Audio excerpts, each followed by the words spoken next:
तर मंडळी सरते शेवटी तो दिवस आलेला आहे. कोणता तो दिवस? लागवडीचा तो दिवस. तुम्ही समजू शकता सगळे कामं करून पद्धतशीर धावपळ उडाली. खरं म्हणजे सकाळी बायांपासून ओके ओके माझ्यापेक्षा जास्त अंकुश सांगू शकतो. बिचाऱ्याने खरंच ते सकाळपासून तोच ती गोष्ट धावपळ करतोय. धावपळ पराची झाली जास्त नाही ती झाली प्रत्येकाची दोघांची तेवढीच इक्वली हे झालं. पण मग सुरुवात आमच्या एजेबाऊन पासून झाली. सकाळी उठलो मी नेहमीप्रमाणे फोन करून दिला ग्रुप उठून ठेवा नर्सरीवाल्याला. मग नर्सरीवाला म्हणे ठीक आहे. नर्सरी 10 मिनिटांना लगेच फोन आला.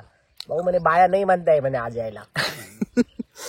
एक हप्त्यापूर्वीच बायांना सांगून दिलं बरं का भाऊ आपल्याला रविवार लागवड करायची. ठीक आहे म्हणे असं काही म्हणजे नाही म्हटलं. त्या बायांना तुम्ही सरवलं म्हटलं तुम्ही सांगून द्या का हे चालणार नाही बिलकुल. मी जर आलो म्हटलं तर गावात राडे होतील भांडण होतील. सिरियसली काय राहतं जर तुम्ही वायदा गेलाय वायदा तोडायचा नाही. तुम्ही पहिले सांगितलं असं 2-4 दिवस म्हणे दाव्याला जायचं. दावं काय आज ठरलं का सकाळी का दावं आहे तिला माहिती असं ना 5-6 दिवसापूर्वी आम्हाला दाव्याला जायचंय. म्हटलं आम्हाला नाही सांगायचं. म्हटलं आमची लाईटीचा शेड्यूल आहे उद्यापासून लाईट नाही 4 दिवस. मग काय करायचं.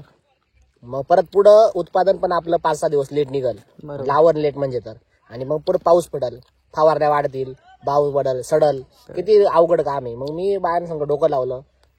मी गावात गेलो पर्सनली. आमच्या एक मावशी गावातली त्यांना सांगितलं. त्यांनी एक बाई पाहून दिली. यांच्या 2 बाया कमी झाल्या पण 3 जणी आता राहिलं म्हणजे जवळपास 70-75% काम झालं. 70% म्हणता येईल. 70 नाही एवढं 60-65% काम झालंय. लाईट जाणार आहे 2 तासांनी. देवाची कृपा व्हायला पाहिजे तर यांचं होणार तर नाही वाटत मला. थोडं राहील अर्ध एक खांड शेवटचं खांड अर्ध राहीलच पण ठीक आहे तर जेवढं होईल तेवढं.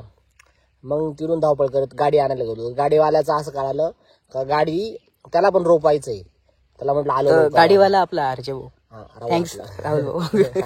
आता 4 वाजता संध्याकाळचे आताच खाऊ राहिलो पाण्यावर होतो.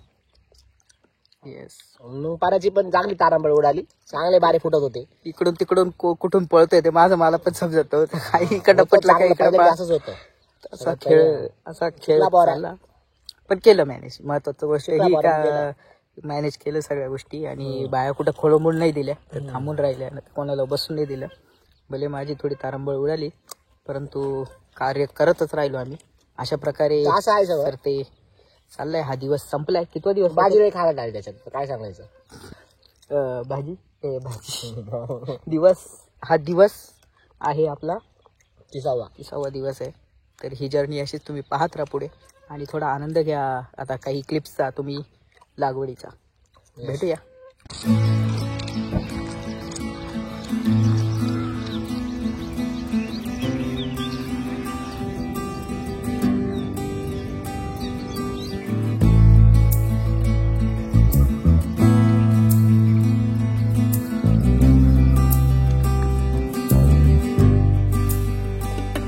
मंडळी थोडं तातडीने एक कार्य करावं लागतंय.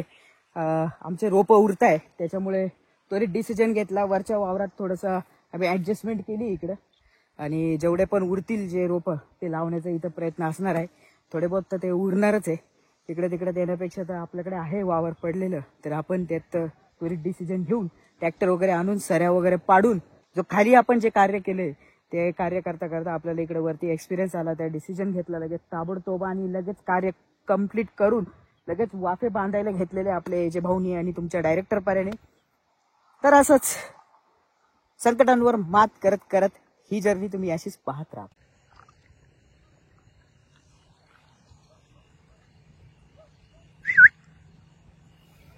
तर मंडळी सध्या खेळ काय चालू आहे. रात्रीचं खेळ चालू भरणी सुरू झाली. तुम्ही जर पाठीमागे बघू शकता. तर बाबा हे खूप कष्टाने काम करत आहे. आमच्या एजे भाऊंचं वाक्य शेती सोपी नाहीये. तेच खेळ चालू आहे सध्या आणि आनंदही घेतोय आणि शिकतो बी आहे सगळ्या गोष्टी. मेन म्हणजे 4 दिवसापासून मोटरने आम्हाला एवढं पाणी धोक्याला ताट दिलाय ना.